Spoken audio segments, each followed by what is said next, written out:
Imríoch bouty lech canis Liathróid Láimhe na Héirne an deir seachtaine a Bourke an Crocaig. Tomás McCarthy a Haman Trátrachta. Ba díana míocht le díana iad an champagne Gary McConnell ó cúnta na mí, is an fearóg Cormac Finn ón sligoch. Agus hosting Finn an láidir leis an stíl crogatá ge, as bhí sé chun cín ar clár a scór.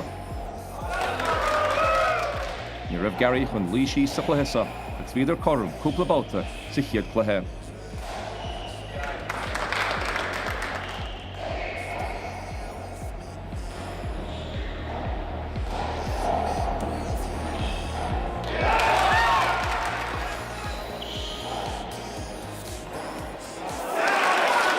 Bhí cumas Cormac Finn le fiscin sa chiad chluthe, agus é buaite fithe héana seachtaí ag.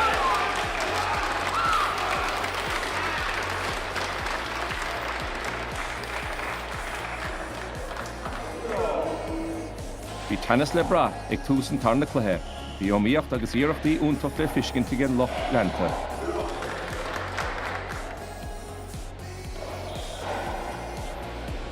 Mark.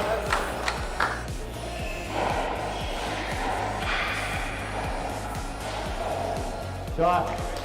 Mark. Ach bhí taithí McConnell le bra ríist, agus é rás chun cín, fithe a naí. An sin tháinig ceantas na teachtaí ar a smóríomh, nuair bhór Cormac Finn, éon scór dia gas a chéile. Bhí cluthe úntach an isan, agus bhí an réaltóg tééis an enime chur amach.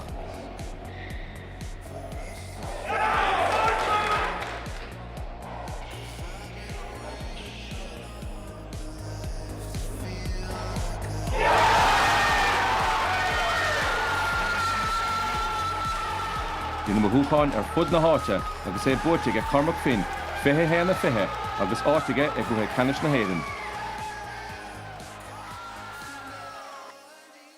So I knew today coming in, I was going to take everything. I said, I'm not leaving here today without winning. No way was I losing today, no chance. Because I gave it everything there, absolutely everything. Bhí réalt óg eile Mark Doyle ó Loch Garman ag tuairt aigear ar champagne Robbie McCarthy ón ERV. Bhí fear Loch Garman teis teacht ar eis America, agus bhí sé chun cín go luas sa chluthesa.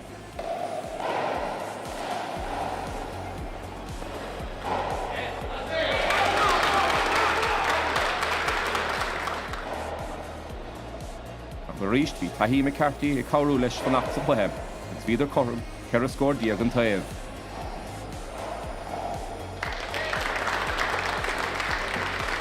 Óg McCarthy smachta de gluhinis, agus é buaite fithe héana cethar diaag.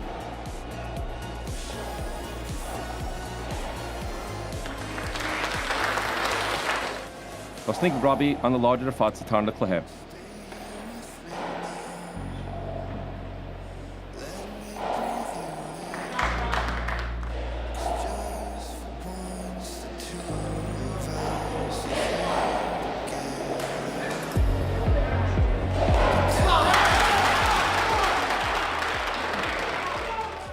Bhí Robbie McCarthy ábhailta bea ar a chuid taithí agus áite buinte amach greibh na héireann, an tarna chluthe buaite fithe héana seachtaí ag.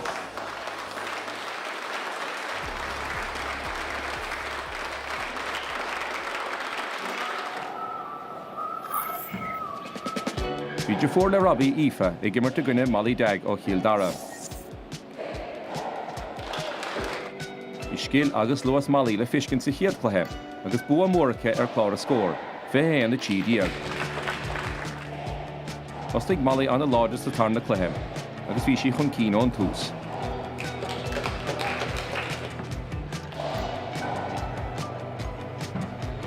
In Aoife a níhol an bearna rúna suas, bhí Molly ró láidir san chluthe buaite agus áit amach a chluthe canis na héireanna.